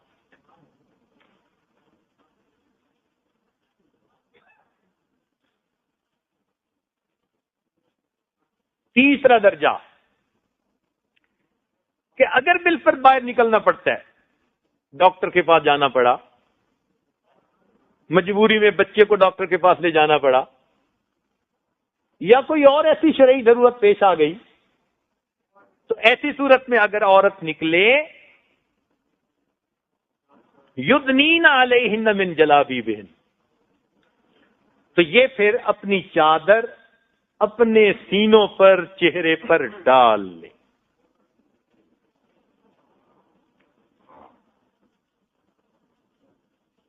ولا یبدین زینتہن، اپنی زینت کو دکھاتی نہ پھریں. اب کچھ لوگ کہتے ہیں یا عورتیں کہتی ہیں جی چہرے کا کیا پردہ؟ بھئی زینت اگر چہرے میں نہیں ہوتی تو کس جگہ پہ ہوتی ہے؟ آپ بتائیں جو رشتہ پسند کرتے ہیں وہ چہرہ دیکھ کے پسند کرتے ہیں یا سر دیکھ کے پسند کرتے ہیں؟ کہ جی میں نے رشتہ کرنا ہے، لڑکی کی تصویر بھیجو. اگر چہرے سے فرق نہیں پڑتا تو چہرے پہ اگر ہم سیاہی لگا دیں اور باقی تصویر بھیج دیں تو پسند کر لو گے. فیصلہ تو چہرے سے ہی ہوتا ہے، اور جسم میں سب سے زیادہ زینت ہوتی بھی چہرے میں ہی ہے.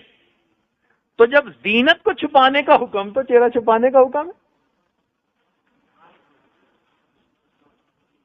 کہتے ہیں جی چہرہ چھپانے سے کیا ہوتا ہے؟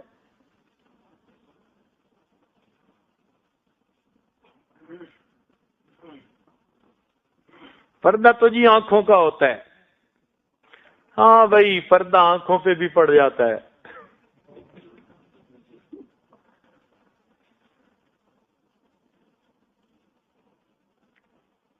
تو اس لیے شریعت نے یہ حکم دیا کہ عورت اپنی زینت کو چھپائے تاکہ نہ ہی غیر محرم دیکھے اور نہ اس گناہ کا راستہ ہموار ہو. آج جو مرد بد کردار ہیں، ان کی اس بد کرداری میں عورتوں کی بے پردگی کا بہت زیادہ دخل ہے۔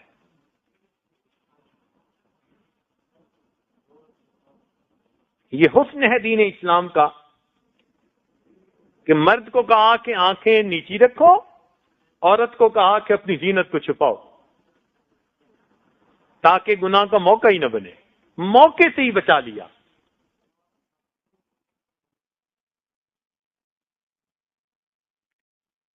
آنکھ دیکھتی ہے، دل چاہتا ہے، اور پھر شرمگاہ اس کی تصدیق کر دیتی ہے۔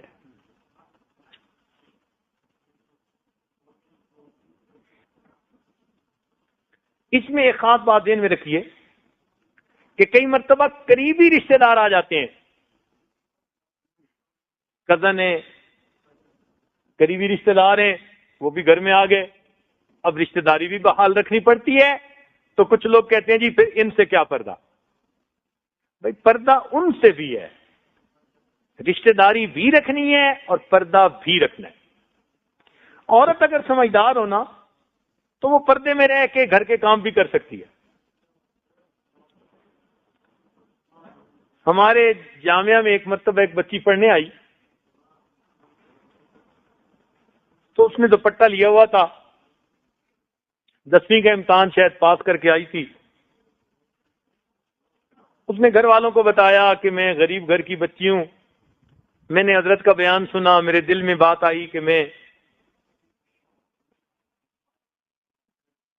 دین کا علم پڑھوں۔ میرے والد کی حیثیت تو اتنی بھی نہیں کہ وہ مجھے کتاب خرید کے دے سکیں، یہ میں ان سے اجازت لے سکتی ہوں کہ میں آگے سکول پڑھنے کی بجائے مدرسے پڑھوں گی۔ گھر والوں نے مجھے بتایا، ہم نے کہا جی فوراً داخلہ دے دیں۔ ان کا جی وہ تو پردہ ہی نہیں کرتی۔ ہم نے کہا انشاءاللہ جامعہ میں آئے گی تو پردہ کرے گی، کیوں نہیں کرے گی؟ ہم نے اسے داخلہ بھی دے دیا اور اسے 1-2 دن ذرا سمجھایا، اور ایک برقع اس کو تحفہ بھی دے دیا، ہدیہ بھی دے دیا۔ اب وہ 1-2 دن کے اندر بچی کی طبیعت بھی ذرا دین پر لگ گئی تھی، اور اس نے باقی بچیوں کو بھی دیکھا کہ سب پردے میں آتی ہیں، تو اب اس نے برقعے میں آنا شروع کر دیا۔ اللہ کی شان، ایسی ذہین بچی نکلی کہ 4 سال ہمارے پاس پڑھی، 4 سالوں میں ہر سال وہ جامعہ میں فرسٹ آتی رہی، عمر میں سب سے چھوٹی ہوتی تھی اور نمبر میں سب سے بڑی ہوتی تھی۔ ایسی فوٹوگرافک میموری میں نے اپنی زندگی میں بہت کم لوگوں کی دیکھی ہے۔ ایسی بلا کی ذہین تھی وہ بچی، حیران کر دیا اس نے۔ خیر وہ بڑی تقیہ نقیہ، دیندار، پرہیزگار، اس نے زندگی اپنا لی، ذکر اذکار کرنے لگ گئی، بیعت ہوئی، اس کی زندگی دین پر بہت لگ گئی۔ اب اللہ تعالیٰ کی شان دیکھیں کہ اس نے جب برقع اچھا کرنا شروع کر دیا تو ماں باپ کو فکر لگ گئی کہ ہماری بیٹی تو ہم نے پڑھنے بھیجی تھی، مولون بننے کے لیے تو نہیں بھیجی تھی۔ انہوں نے جامعہ میں پیغام بھجوایا کہ جی ہم نے اپنی بچی کو پڑھنے کے لیے بھیجا تھا، اس لیے تو نہیں بھیجا تھا کہ اس کو مولوی بنا دیں۔ خیر ہم نے سن لی یہ بات، اب معاملہ چلتا رہا۔ اب اس بچی نے الحمدللہ سب غیر محرموں سے پردہ کر لیا، چاہے وہ قریبی رشتہ دار تھے یا دوسرے تھے۔ اب اس پر اور تل ملائے۔ انہی دنوں میں اس کے ایک کزن کی شادی تھی، اس کے والدین نے کہا کہ تم نے بھی ہمارے ساتھ جانا ہے۔ وہ آئی چھٹی لینے کے لیے، تو اہلیہ نے پوچھا اس سے کہ بھائی آپ وہاں جا رہی ہو تو پھر آپ کے لیے تو مشکل بن جائے گی۔ وہ کہنے لگی جی میں نے دل سے پردہ کیا، فکر مت کریں، میں شادی بھی اٹینڈ کروں گی، سب کاموں میں حصہ بھی لوں گی، اور بے پردگی بھی نہیں ہونے دوں گی۔ اللہ پھر واپسی پہ آگے اس نے بتایا کہ میں برقعے میں گئی، 7 دن اس گھر میں میں برقعے کی حالت میں ہی رہی، اتارا ہی نہیں برقع۔ کہنے لگی میں نے برتن بھی دھوئے، میں نے کچن کے کام بھی کیے برقعے کے۔ گھر میں میرے کزن پھرتے تھے، کسی کو جرت نہیں تھی مجھ سے بات کرنے کی، ڈرتے تھے مجھ سے، اور میں اپنا برقع کیا، اپنے کام بھی کر رہی ہوں۔ کہنے لگے اس دوران میرے کزن جو میرے ساتھ ہنسی مذاق پہلے کرتے تھے، انہوں نے بڑی کوشش کی کہ ہم کسی نہ کسی طرح اس کو دیکھیں۔ 7 دن نہ دیکھ سکے تو میری امی کو کہنے لگے کہ لگتا ہے کہ تیری بیٹی کو برقعے میں ہی موت آئے گی، لگتا ہے تیری بیٹی کو برقعے میں ہی موت آئے گی۔ تو کہنے لگی امی بھی مجھ سے خوش کہ میں نے وہاں وقت گزارا، میں نے کام کیا۔ جب میں لڑکیوں میں ہوتی تو میں چہرے سے پردہ ہٹا لیتی، اور جب میں ادھر ادھر ہوتی جہاں مکس گیدرنگ تھی تو میں اپنا چہرے پہ پردہ کر کے، آنکھیں ہوتی کھلی تو میں اپنا کام کرتی تھی۔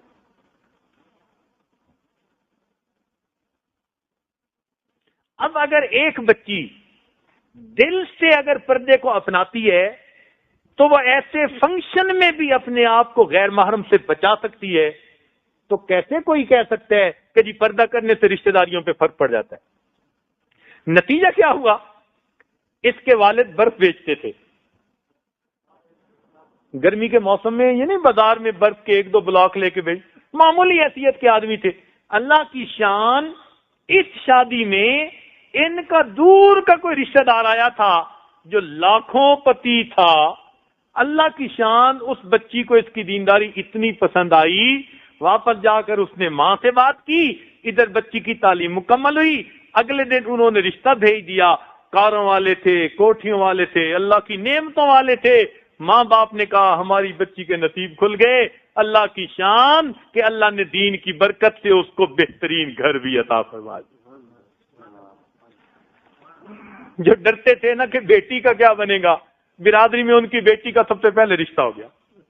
کہنے لگے حیران ہوتے ہیں ہمارے رشتہ دار کہ بھئی اس بچی کا اتنا اچھا رشتہ ہو کیسے گیا۔ ہم نے کہا کہ یہ دین کی برکت ہے، اللہ نے اس کے نصیبے کھول دیے۔ تو بھائی جو اندر سے دل کے دین کو اپناتا ہے، پھر اللہ رب العزت اس کے لیے دنیا کے معاملات بھی آسان فرما دیتے ہیں۔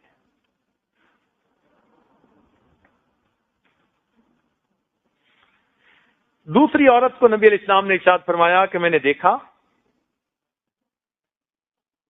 کہ وہ زبان کے بل لٹکی ہوئی ہے، زبان کے بل لٹکی ہوئی ہے۔ اب بتائیے کہ زبان کھینچیں تو کیا حال ہوتا ہے، اور اگر پورا وزن زبان پر ہو اور زبان سے لٹکا دیا جائے تو پھر کیا ہوگا؟ پوچھا گیا یہ کون عورت تھی؟ تو فرمایا گیا کہ یہ منہ پھٹ عورت تھی جو شوہر کے سامنے بدتمیزی کرتی تھی۔ جواب دیتی ہے نا آگے سے، ہٹ دھرمی کی وجہ سے بات نہیں مانتی، شوہر نے کچھ کہا آگے سے کچھ کہا، پھر اس نے اگر کوئی بات کر دی تو اور آگے سے بات کر دی، چپ نہیں ہوتی۔ اس لیے تو کہتے ہیں مرد کا ہاتھ قابو میں نہیں رہتا، عورت کی زبان قابو میں نہیں رہتی۔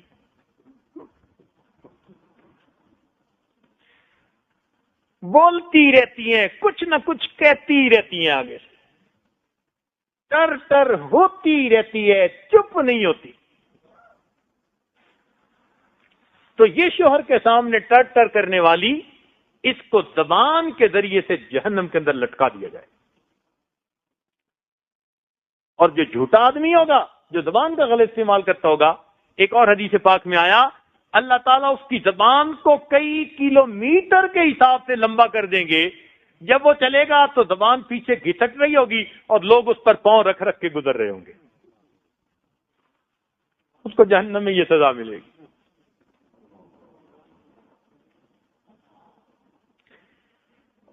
پھر نبی علیہ السلام نے ارشاد فرمایا کہ میں نے تیسری عورت کو دیکھا کہ وہ جہنم میں اپنے پستانوں کے بل لٹکی ہوئی تھی۔ پوچھا گیا کہ یہ کون؟ نبی علیہ السلام نے فرمایا کہ یہ دنیا میں زنا کی مرتکب ہونے والی۔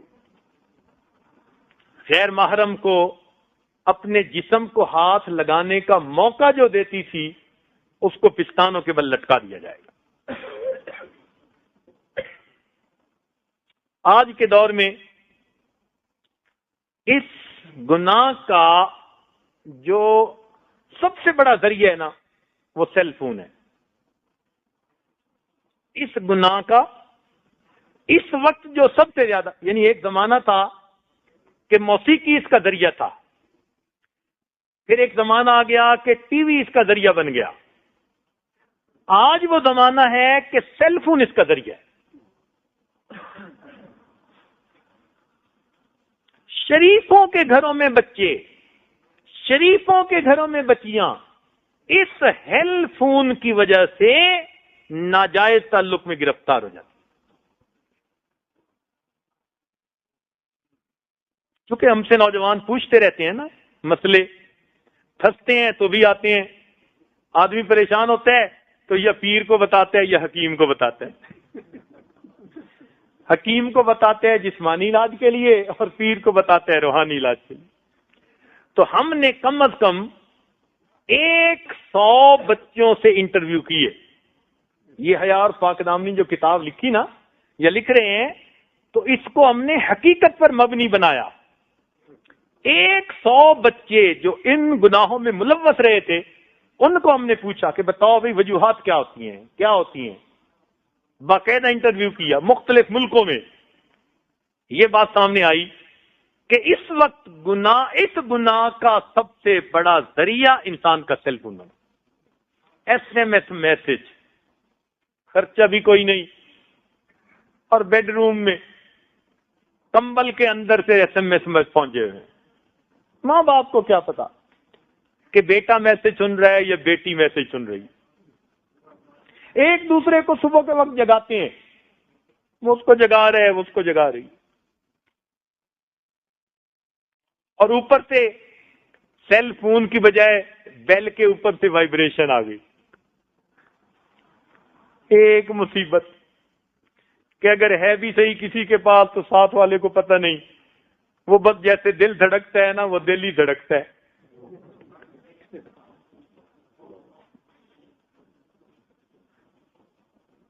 اس لیے اپنے گھروں میں سیل فون کا استعمال لمیٹڈ رکھیے، فقط کام کی حد تک، فقط بزنس کی حد تک۔ اور آج کل تو مدرسے میں آنے والے چھوٹے چھوٹے بچوں کے ہاتھ میں سیل فون ہے۔ ابھی میں ایک ملک سے آیا ہوں تو وہاں ایک عالم کہنے لگے کہ میں نے اپنی کلاس کے بچوں کی اچانک تلاشی لی تو 9 چھوٹے بچوں کے جیبوں سے سیل فون نکلے۔ اس لیے یہ چھپا ہوا دشمن ہے۔ آج بہانے بڑے، ابو میں سکول میں ہوتی ہوں تو پھر بتانا پڑتا ہے میں کہاں پہ ہوں، کچھ ہو جاتا ہے، سب بہانے ہیں، سب جھوٹ ہے، مقصد کوئی اور ہوتا ہے۔ تو کوئی ضرورت نہیں نئے نئے ماڈل کے فون لے کے دینے کی۔ اور ہمارے سامنے تو ایسے کیس آئے کہ جو بد کردار نوجوان ہوتے ہیں وہ خود سیل فون لے کے اس بچی تک پہنچا دیتے ہیں، ماں باپ کو پتہ ہی نہیں ہوتا کہ سیل فون ہے یا نہیں، اس کے ہاتھ میں پہنچا ہوا ہوتا ہے، بل بھی کوئی پے کر رہا ہوتا ہے۔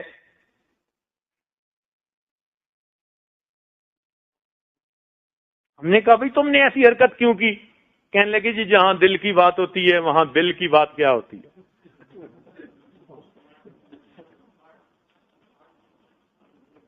2 مہینے پہلے ایک ملک کا سفر کر کے میں آیا، اس ملک میں ایک باپردہ بچی نے سیل فون کے ذریعے کسی نوجوان کے ساتھ اتنا تعلق بڑھایا کہ خفیہ نکاح کر لیا، 3 سال تک ماں باپ کو پتہ نہ چلا، اور لڑکے لڑکی کا نکاح ہے، اور یہ پردہ دار بچی ہے اور نیکوکار گھرانے کی بچی ہے۔ جب یہ واقعات پیش آنے لگے تو پھر سمجھنا چاہیے کہ یہ کس قدر خطرناک چیز ہے۔ اس لیے اس کو میں ہیل فون کہتا ہوں۔ یہ پون نہیں، یہ خون ہے، عزتوں کا خون ہے، پکی بات ہے. اس لیے اس کا دشمن بن جائیے اور اس کو بس مقصد کے لیے استعمال کیجیے، اپنے بزنس کے لیے.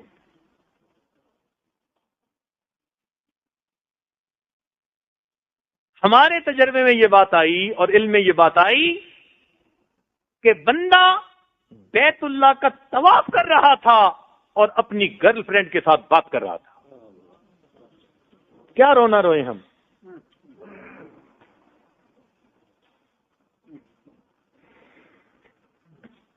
پھر نبی علیہ السلام نے ارشاد فرمایا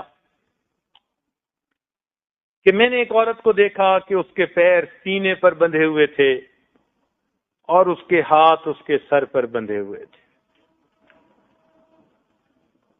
پوچھا گیا اللہ کے نبی یہ کون تھی؟ نبی علیہ السلام نے ارشاد فرمایا یہ وہ عورت تھی جو پاکی ناپاکی کا خیال نہیں رکھتی تھی. اور عورتوں میں پاکی ناپاکی کا بڑا مسئلہ. بچوں کو بھی انہوں نے پالنا ہوتا ہے، کھانے بھی انہوں نے بنانے ہوتے ہیں، اور اگر یہی پاکی ناپاکی کا مسئلہ نہ جانے تو پھر کیا بنے گا؟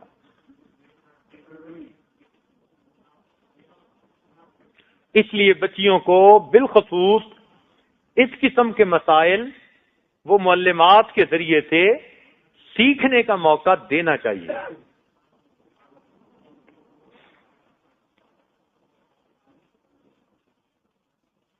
اس لیے فرض غسل میں بھی تاخیر کر دیتی ہیں، نمازیں قضا ہو جاتی ہیں.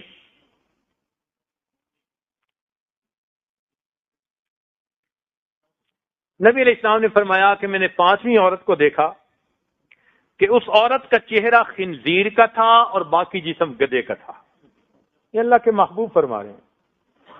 عورت کا چہرہ خنزیر کا تھا اور باقی جسم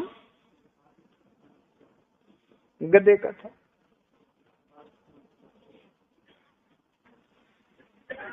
تو نبی علیہ السلام سے پوچھا گیا کہ اللہ کے نبی کس وجہ سے؟ تو نبی علیہ السلام نے فرمایا اس وجہ سے کہ اس کے اندر غیبت کی عادت تھی اور دو رنگی تھی اس کے اندر، اوپر سے کچھ اور اندر سے. اس لیے سنی سنائی باتوں پہ یقین نہیں کرنا چاہیے. یہ سنی سنائی باتیں پتہ نہیں کیا سے ہو کے کیا پہنچتی ہیں.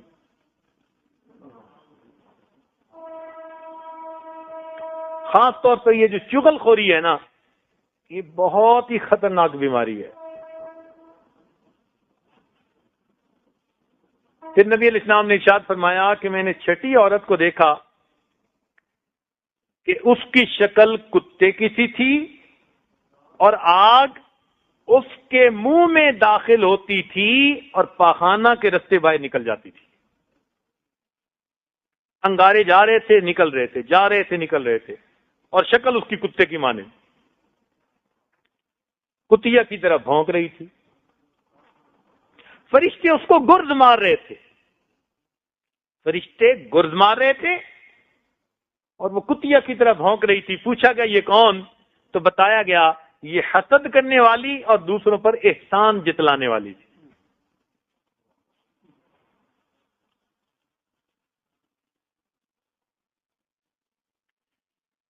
آخرت کے معاملات تبھی سنور سکتے ہیں جب دنیا میں ہم اپنی زندگی کو سنواریں گے. ایک آدمی کا واقعہ لکھا ہے کہ اس نے اپنی بیٹی کو بڑا ناز نعمت سے پالا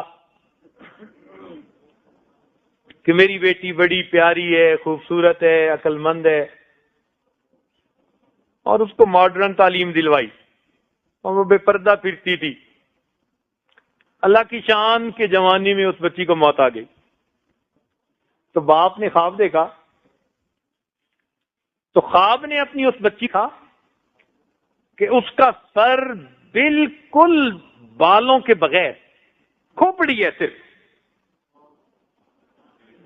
اور اس کے دونوں ہونٹ بالکل جیسے کسی نے کاٹ دیے ہوں تو سیدھا اس کے دانت نظر آ رہے ہیں اور ہاتھ اور پاؤں زخمی ہیں. اس حالت میں اس کو خواب میں دیکھا. اس نے کہا بیٹی کیا ہوا؟ کہنے لگے ابا جان جب میں یہاں آئی تو مجھے فرشتوں نے کہا تو ننگے سر پھرتی تھی، تجھے اس کی سزا ملے گی. چنانچہ میرے سر کو بڑا بنا دیا گیا، میرے ایک ایک بال کو بڑھ کے درخت کی طرح بنا دیا گیا، اور پھر فرشتوں نے میرے ایک ایک بال کو میرے سر میں سے اکھاڑا.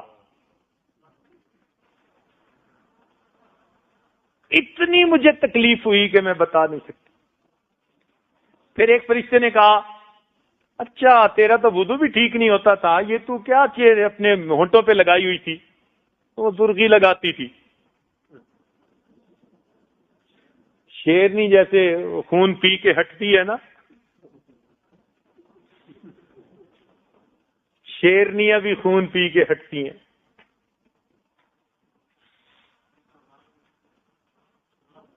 تو انہوں نے وہ جو اوپر لپسٹک تھی اس کو اتارنے کے لیے جب اوپر کے میرے ہونٹ کو کھینچا تو میرے دانتوں تک پورا گوشت اس کے ساتھ کھچ گیا.